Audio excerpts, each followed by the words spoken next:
Well, welcome to the 2016 Paris Motor Show. Now, sitting back there in Australia, you might think it's all just espressos and selfies for us bringing you the coverage, but as you can see, there's an awful lot of gear to trape around as we cover the show with video and photography for social media and on the CarAdvice website. But the Paris show covers 6 enormous halls here at the Paris Exhibition Centre, so come with me as we go on a little tour. Now, as you saw, we started at Fiat, who have a really cool Riva-themed 500c convertible and that gorgeous Riva speedboat. Here is Ferrari. You can see the LaFerrari Aperta and, of course, the new GT4C Lusso T V8 turbo 4-seat Ferrari. Next to us here is Abarth, who have the new 124 Spider, and, of course, Jeep, well, who don't have anything new. Now, to my right now, you can see is Alfa Romeo. They've obviously got the Giulietta and the new Giulia sedan, as well as the Mito, which we don't see in Australia anymore. Coming past as well is Maserati, who are making a bit of a focus on the Levante SUV that we saw first in Geneva this year. Of course, there's a range of Ghibli and Quattroporte as well. Now, I don't know about you, but a red Gran Turismo with a carbon fibre bonnet screams a little bit too Fast and the Furious for mine. Now, that's some of the Italian brands done. Here we are with the Japanese. Well, not really. This is Nissan, who obviously have a pretty strong working relationship with Renault, and this is where all of the French brands are spending their time. You've got to be careful of these bags. New Micra over here.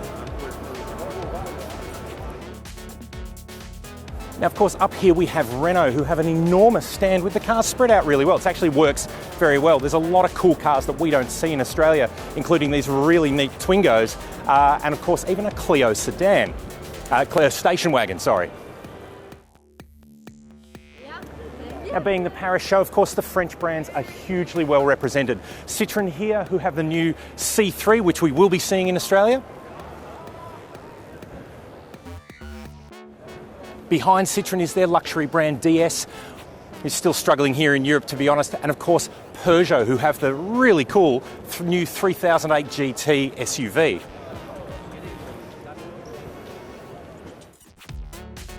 As we come along here, you can see behind me on the Renault stand the Trésor concept car, which has been a real hit of the show. And motorsport is also well represented. You can see a Renault Formula One car here, and of course the really cool Peugeot Dakar Raid over there. Second tier brands aren't forgotten. You've got Michelin, obviously for tyres, and Valeo, who create electrical parts and lights. Now, this is Dacia, or however you want to call it, Dacia, which is basically a Romanian Renault. They've got a pretty cool SUV and a couple of multi-purpose vehicles that are very popular in Europe. Down here now to Suzuki, who premiered the new Ignis and the updated S-Cross. Well, that's the end of the first hall.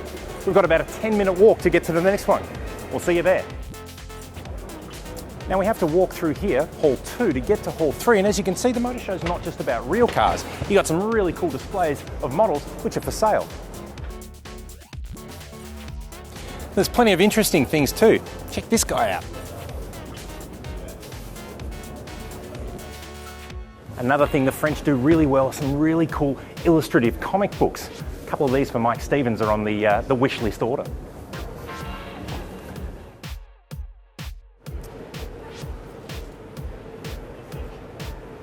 Well, here we are. This is Hall 3, and as you can see, there's Honda with that berserk Civic Type R down the back. This is a really good floor for carrying a case on. Again, we have some aftermarket manufacturers. You've got Pioneer Car Audio, TomTom Navigation. Dangel here used to do four-wheel drive conversions of old Peugeot station wagons.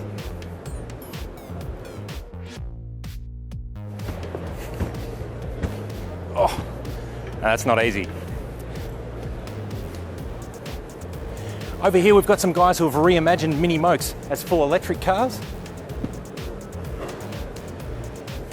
And to my right is Axiom, who make interesting little city cars. Then of course, Mitsubishi. We've got a pretty cool new Outlander concept. We'll come down here. Little Citroën Mahari. Down the back is a Isuzu, who've got a mildly facelifted D-Max. Then of course Kia, who have the new Rio, plus the turbocharged Soul. Now here's Hyundai.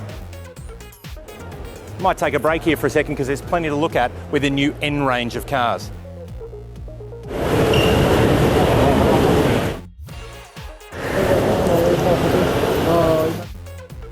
Now we'll make our way from Hall 3 to Hall 4. Down the back there of the Hyundai stand too, you've got Genesis. Check out the fog lights on the front of the i10s, plus the Ioniq, Hyundai's new plug-in hybrid solution. Well, here we are in Hall 4, Subaru with nothing new. That rhymes. Across here, of course, we have Skoda, who's had a pretty big show so far with the showing of the new Kodiaq SUV. Now, if you want your car to stand out in the crowd, just get a fluorescent yellow one and surround it with Czechoslovakian beauties. Now, Seat we don't get in Australia, it's the Spanish arm of Volkswagen, that's the new Ateca SUV. Lexus here has a pretty funky SUV down the back. Let's go take a look. I don't know about you, that thing looks pretty cool.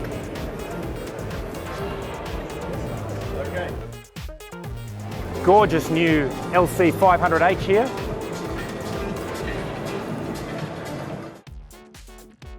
Now Volkswagen's making a big fuss at this show around electric and hybrid drive. They've got their new ID concept car. But to be honest, we're kind of more interested in the V6 Amarok.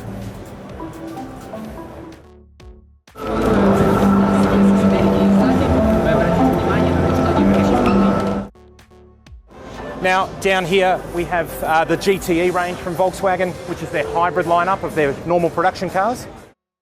And then, of course, more of the Toyota stand there with the CHR SUV and a couple of cool racing models over the back.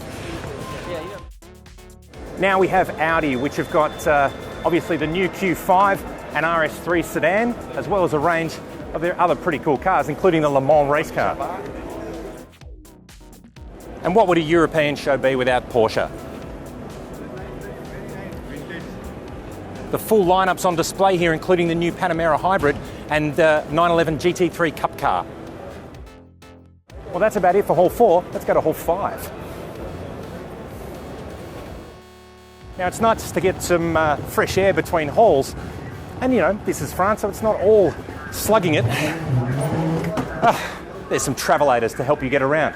Now, for a bit of information, yesterday we did probably just as much walking as we've done today, if not more, and amassed, well, over 15,000 steps according to our pedometer, which included riding on the travelators to get a bit of a break. So you do walk miles when you're here at a motor show.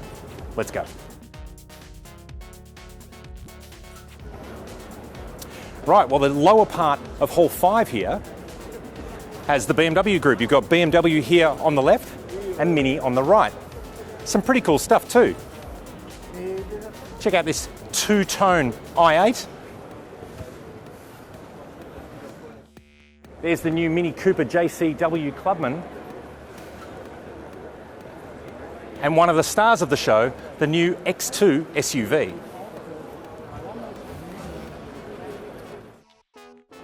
Now BMW have brought along a few bikes. Check out this cool GS. A range of standard road cars here. Of course, the tricolour M range there, and even the M Performance cars down here. Just one more hall to go. Now this weighs about 20 kilos, by the way, so it's getting a little heavy. Okay.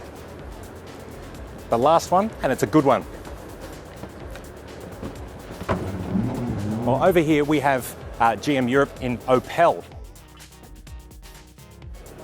Now, Opel's big thing at the show was the production-ready Ampera E, which is it's a very consumer-friendly, accessible EV with over a 300-kilometre range. One of the biggest stars of the show, the new 5th-generation Land Rover Discovery. Land Rover got a pretty cool display. There's a car up here so you can see underneath it. There's cutaways, there's a few that you can climb into. Let's keep going. There's the cutaway Discovery there. And of course, next to Land Rover is Jaguar. You can see a full range of XF, XE, F-Type, and of course the F-Pace on display. All new SVR F-Type. Right, well then, we've seen the other two Korean brands. Is the often forgotten Korean brand SsangYong. We've got a pretty cool new SUV, the LIV Squared, or 2, or we're not really sure what it means.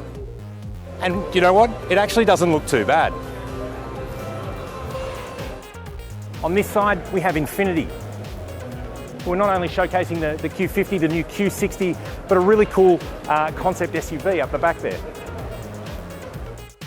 To my left is Smart, who are showcasing these first three cars here, a Smart for 4, a Smart for 2 and a Smart Cabrio, which are all full EV electric drive cars. And in fact, the Smart Cabrio is the world's only full electric convertible. Now here we have Mercedes-Benz and AMG.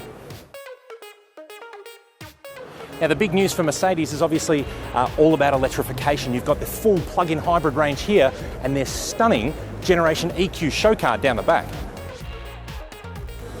Looks pretty cool. Well, that's it. That is a full walk and layout of the 2016 Paris Motor Show.